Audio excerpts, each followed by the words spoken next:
नहमदहु व नुसल्ली अला रसूलिहिल करीम।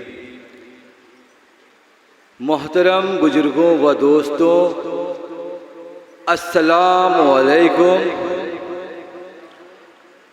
बिस्मिल्लाहिर्रहमानिर्रहीम।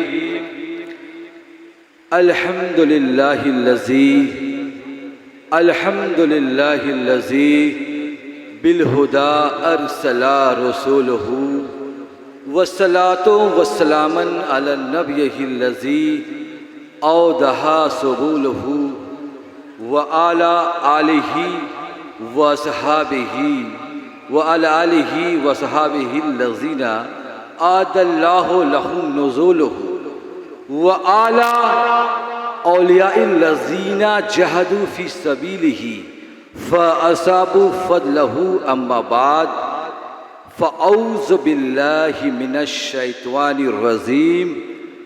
बिस्मिल्लाहिर्रहमानिर्रहीम। या अय्युहल्लज़ीना आमनुत्तकुल्लाह वब्तगू इलैहिल वसीला। मोहतरम बुजुर्गों व दोस्तों, सबसे पहले इलाही बहुरमत राज़ो नियाज ताजदार मदीना अहमद मुख्तार मोहम्मद मुस्तफ़ा सल्लल्लाहु अलैहि वसल्लम की बारगाह में बाआवाज़ बुलंद दरूद शरीफ का नज़राना पेश कीजिए।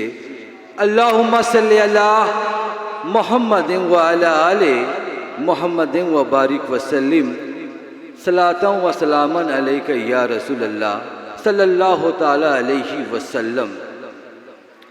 बिरादरान मिल्लत इस्लामिया,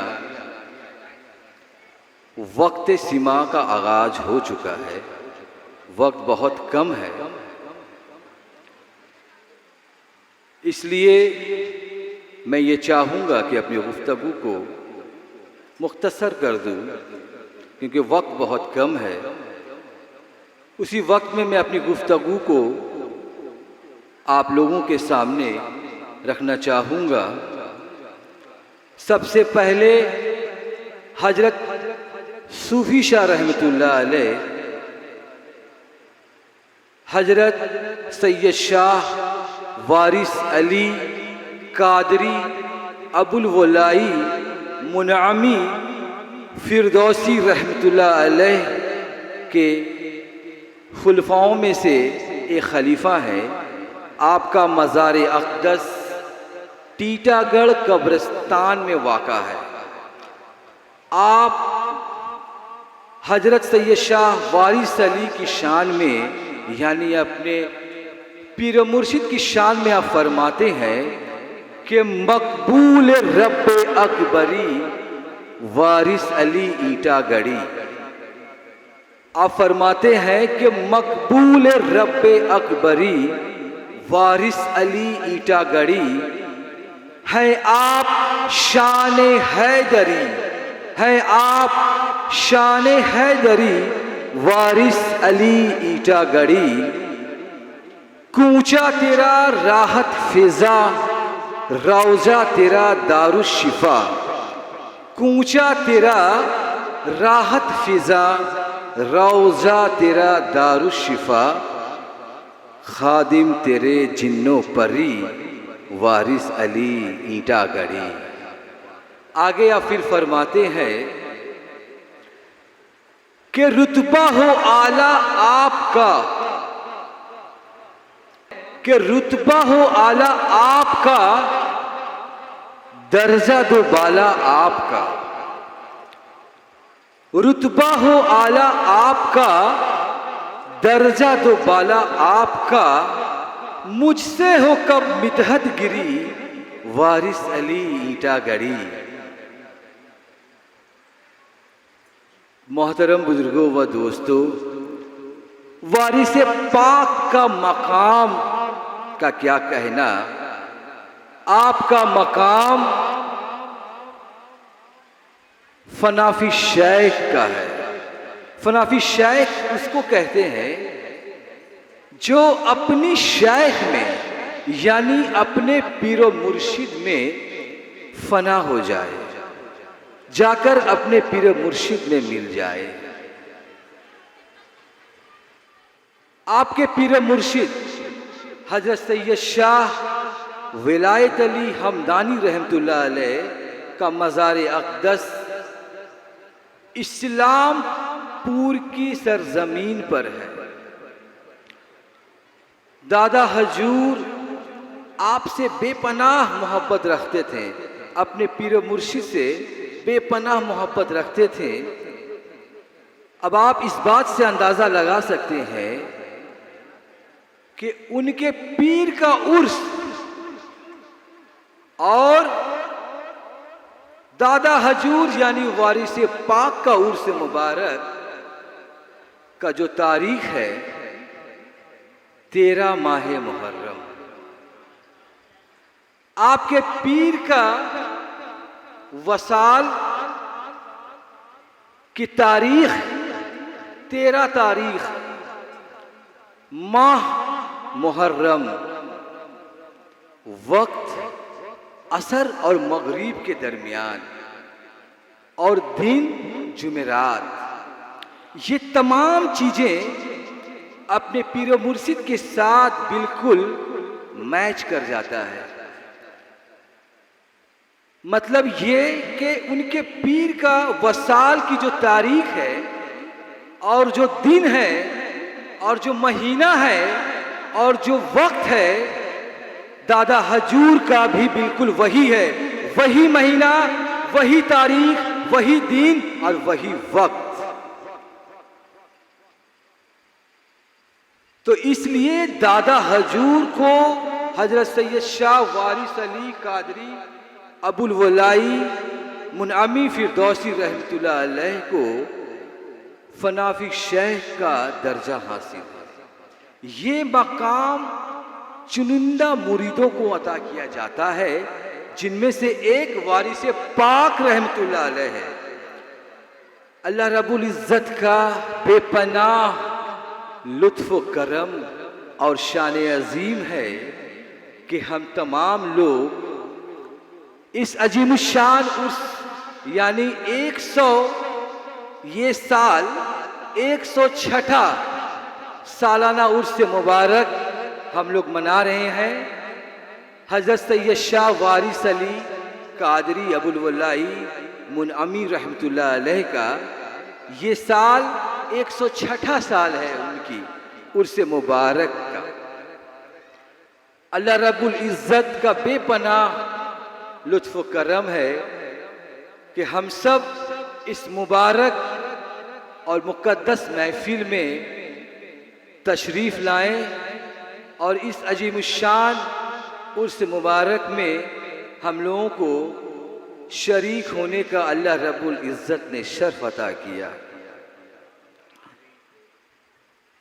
ये अल्लाह रब्बुल इज़्ज़त का बहुत बड़ा करम है कि हम लोग इस उर्स पाक का हिस्सा बने। हजरत सैयद शाह वारिस अली कादरी अबुल वलाई मुनअमी रहमतुल्लाह अलैह को फनाफी शेख का दर्जा हासिल है। और जब मुरीद फनाफी शेख हो जाता है तो फिर फनाफी रसूल हो जाता है, और जब फनाफी रसूल हो जाता है तो फिर फनाफिल्लाह हो जाता है। ये मकाम फनाह का मुकाम, फनाफिल्लाह का मुकाम भी दादा हजूर को उनके पीर मुर्शिद ने अता किया। सुभान अल्लाह।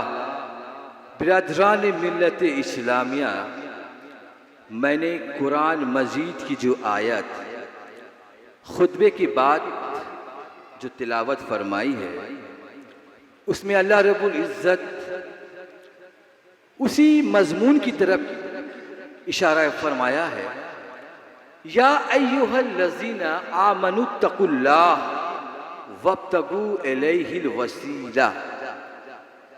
ऐ ईमान वालो, अल्लाह से डरो और उसकी तरफ वसीला ढूंढो।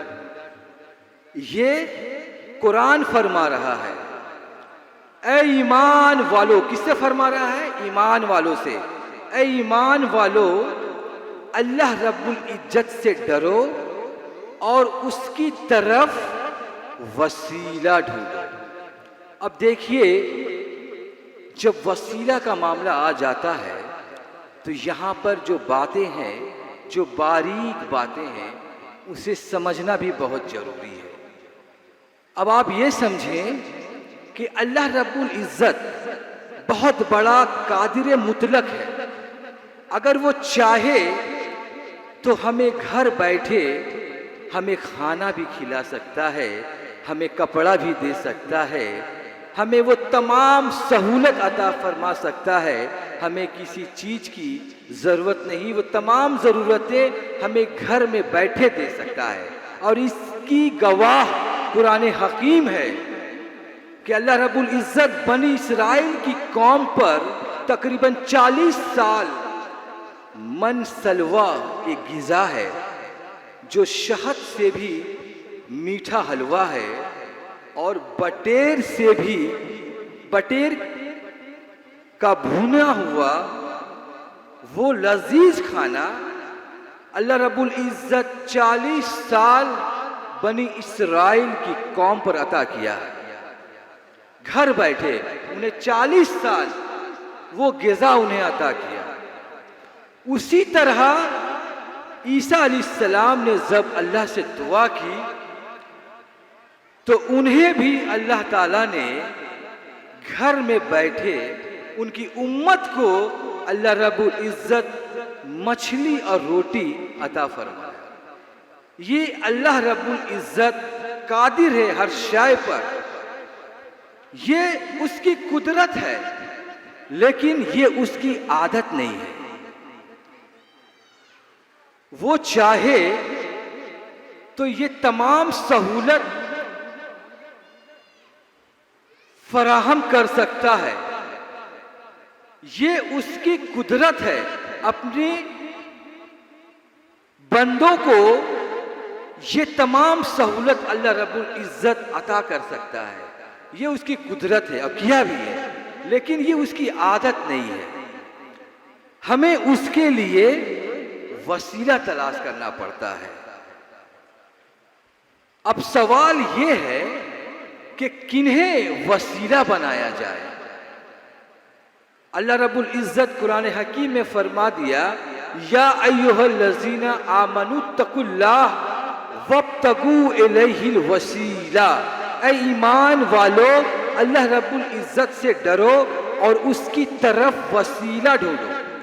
तो एक सवाल यहाँ पर आकर खड़ा होता है कि किन्हें हम वसीला बनाए। कौन वो लोग हैं जिनके वसीले से हम अल्लाह रब्बुल इज़्ज़त तक पहुँच सकते हैं और अल्लाह का बंदा, अल्लाह का मुकर्रब और महबूब बंदा बन सकता है। वो कौन सा वसीला है जिसके जरिया अल्लाह का बंदा अल्लाह तक पहुँच सकता है। तो इस बारे में भी कुरान हकीम में अल्लाह रब्बुल इज़्ज़त फरमाता है, फ़उलाइका मअल्लज़ीना, फ़उलाइका मअल्लज़ीना अनअमा अल्लाहु अलैहिम मिनन नबिय्यिना वस्सिद्दीक़ीना वश्शुहदाए वस्सालिहीन। यानी वसीला अल्लाह रब्बुल इज़्ज़त 4 मुक़द्दस जमात को अल्लाह रब्बुल इज़्ज़त अपना वसीला बनाया, जिसके जरिया अल्लाह का बंदा अल्लाह तक पहुंच सकता है। वो 4 मुक़द्दस जमातें कौन सी हैं? पहली जमात नबी, मिनन नबिय्यिना, नबी। दूसरी जमात सिद्दीक, सिद्दीकों की जमात। तीसरा शहदाए कराम की जमात और चौथा सालेहीन यानी औलियाए कराम की जमात। और यही जमात ता क़यामत हम लोगों को मिलता रहेगा, ताकि इनके वसीले से हम लोग अल्लाह तक पहुंचने का रास्ता सीधा हम लोग अल्लाह के तक पहुंच सके। ये वसीला सालेहीन यानी औलियाए कराम का वसीला ता क़यामत ये वसीला मिलता रहेगा कि नबुवत तो ख़त्म है हमारे ताजदार मदीना पर, उसके बाद विलायत का सिलसिला शुरू होता है और ये विलायत क़यामत सुबह क़यामत तक चलता रहेगा। तो ये अल्लाह रब्बुल इज़्ज़त ने ये आखिरी वसीला सालेहीन यानी औलियाए कराम का वसीला हम लोगों के लिए छोड़ दिया ताकि इस वसीले के जरिया अल्लाह का बंदा अल्लाह तक पहुंच जाए। अब देखिए इस दुनिया में जितने भी बड़े बड़े बुजुर्गान दीन तशरीफ लाए, हालांकि ये लोग मादर जात वली थे, इसमें कोई शक नहीं। अपनी माँ के शिकम से ये लोग वली हैं। महबूब सुबहानी मोहिउद्दीन अब्दुल कादिर जिलानी रहमतुल्लाह अलैह ये माँ की शिकम से वली है, लेकिन इन्होंने भी ज़ाहिरी तौर पर अपने पीर का दामन थामा। उनके पीर व मुर्शिद हजरत अबू सईद मुबारक मखदूमी रहमतुल्लाह अलैह उन्होंने भी ज़ाहिरी तौर पर अपने पीर व मुर्शिद को पकड़ा। उसी तरह ख्वाजा गरीब नवाज उन्होंने भी अपने पीर व मुर्शिद ख्वाजा उस्मान हारूनी को पकड़ा और बाबा फरीद गंज शकर रहमतुल्लाह अलैह के मुरीद हजरत निज़ामुद्दीन औलिया और साबिर पाक रहमतुल्लाह अलैह भी अपने पीर मुर्शिद को पकड़ा। तो पता ये चला कि ये लोग मादर जात वली थे, मादर जात वली है, लेकिन फिर भी इन्होंने ज़ाहिरी तौर पर अपने पीर का दामन को पकड़ा और ये साबित कर दिया वब्तगू इलैहिल वसीला। कुरान की आयत वब्तगू इलैहिल वसीला को साबित कर दिया कि अल्लाह पर चलने के लिए, अल्लाह पर पहुंचने के लिए, अल्लाह पर सीधी रास्ते पे जाने के लिए वसीला, ज़ाहिरी तौर पर वसीला का होना जरूरी है। हजरत मौलाना रूम फरमाते हैं, है मर्द तन्हा के बेपीराए सफर, है मर्द तन्हा के बेपीराए सफर, हिस्त बस दूर दराज व पुर खतर। यानी मौलाना रूम फरमाते हैं कि खबरदार इस रास्ते में अकेला मत चलना, बगैर पीर के ये रास्ता बहुत दूर दराज और खतरनाक है।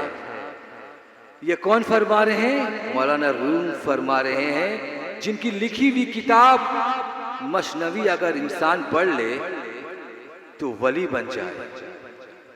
उनकी लिखी हुई किताब अगर लोग पढ़ ले तो वली बन जाए।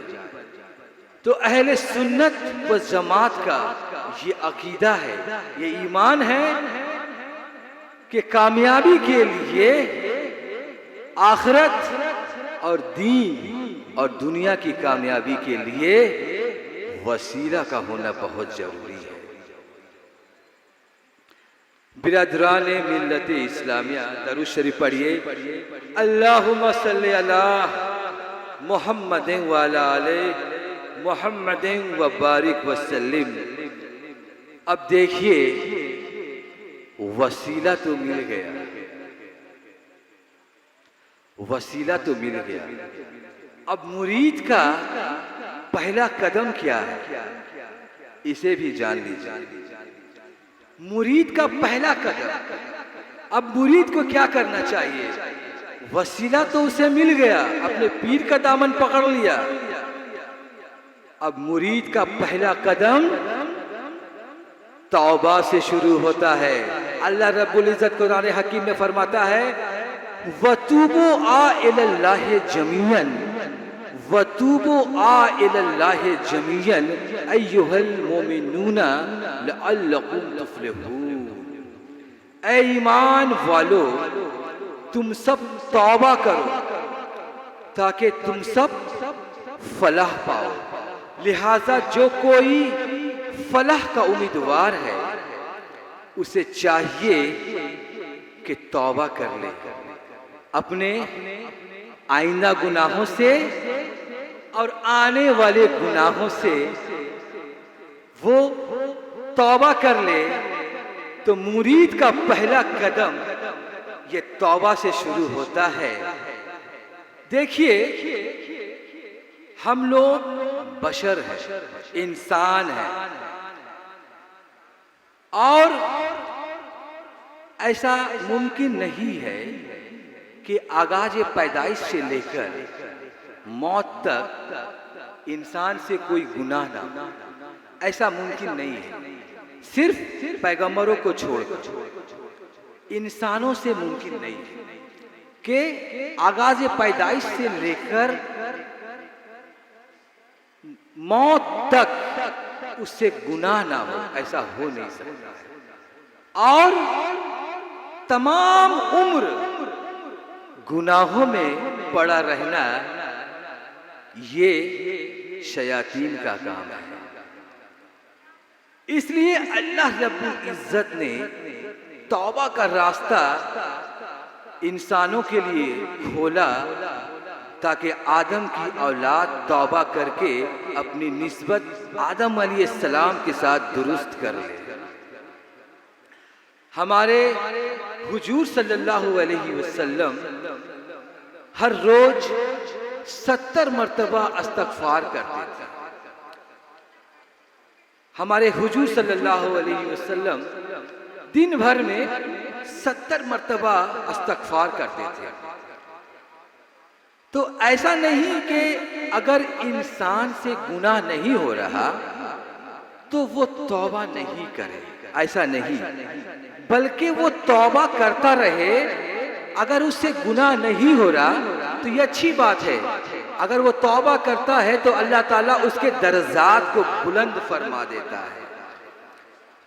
हजरत दाता गंज एक वाकया है।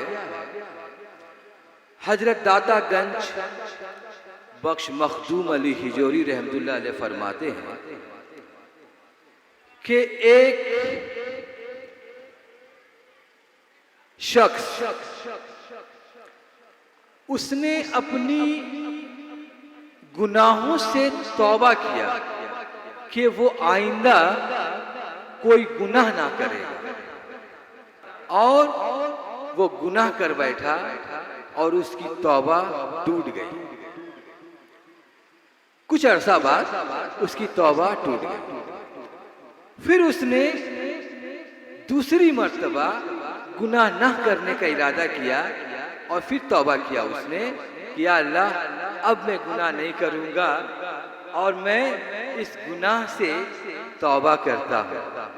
लेकिन कुछ अरसा बाद, चूंकि इंसानी फितरत है, वो अपनी तौबा पर कायम ना रह सका और उसकी तौबा टूट गया और उससे गुनाह हो गया।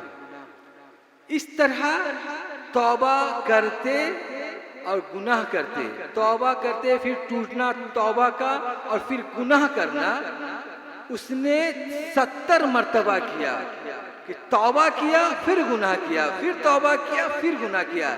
ये सिलसिला उसने 70 मर्तबा किया। एक रोज वो तन्हाई यानी खलवत में बैठा था कि उसे फिर तौबा का याद आया कि मैं तौबा करूं। लेकिन इस मर्तबा वो उसकी कैफियत कुछ अलग सी थी। इस मर्तबा वो अल्लाह रब्बुल इज्जत की बारगाह से शर्मा गया और वो ये सोचने लगा कि मैंने 70 मर्तबा तौबा किया और फिर तोड़ा, फिर तौबा किया, फिर तौबा किया। अब मैं तौबा करूं इस मर्तबा वो अल्लाह रब्बुल इज़्ज़त की बारगाह से उसे शर्म आने लगी और वो शर्म में पड़ गया कि ना जाने अल्लाह ताला मेरी तौबा को कबूल करेगा या ना करेगा। तो इसी ख्याल और कश्मोकश में था कि गैब से आवाज आती है कि ऐ मेरे बंदे, तू मायूस ना हो। अगर तू 70 मर्तबा क्या, अगर तू 70,000 मर्तबा भी तौबा करता और मैं तेरी तौबा को कबूल करने वाला था। अगर तू 70,000 मर्तबा भी अगर तू अपनी गुनाहों को करता तो मैं तेरी तौबा को कबूल करने वाला था। सुभान अल्लाह। ये है अल्लाह रब्बुल इज़्ज़त फरमाता है ये तेरा ज़र्फ था और ये मेरा ज़र्फ है। अल्लाह रब्बुल इज़्ज़त फरमाता है कि तू 70,000 मर्तबा भी अगर तू तौबा करता तो मैं तेरी तौबा को कबूल करने वाला हूँ। ये अल्लाह रब्बुल इज़्ज़त का ज़र्फ है। अल्लाह रब्बुल इज़्ज़त हर बंदों को तौबा करने की तौफीक अता फरमाए और तौबा जो है मौत के गुरगुरे तक अल्लाह रब्बुल इज़्ज़त तौबा को कबूल फरमाता है। इसलिए मैं अपनी तकरीर को बहुत मुख्तसर कर रहा हूँ क्योंकि वक्त बहुत कम है। इंशाअल्लाह ताला दूसरी नशिस्त में मैं इंशाअल्लाह ताला मैं अपनी तकरीर को पूरा करूँगा। अल्लाह रब्बुल इज़्ज़त हम सबको नेक अमाल और सही रास्ते पर गामज़न रहने की तौफीक अता फरमाए। खानकाहों से मोहब्बत और वलियों से निस्बत की तौफीक अता फरमाए। व आखिरु दावाना अनिल हम्दुलिल्लाहि रब्बिल आलमीन व सल्लल्लाहु तआला अलैहि व आलिहि व सहाबिही अजमईन।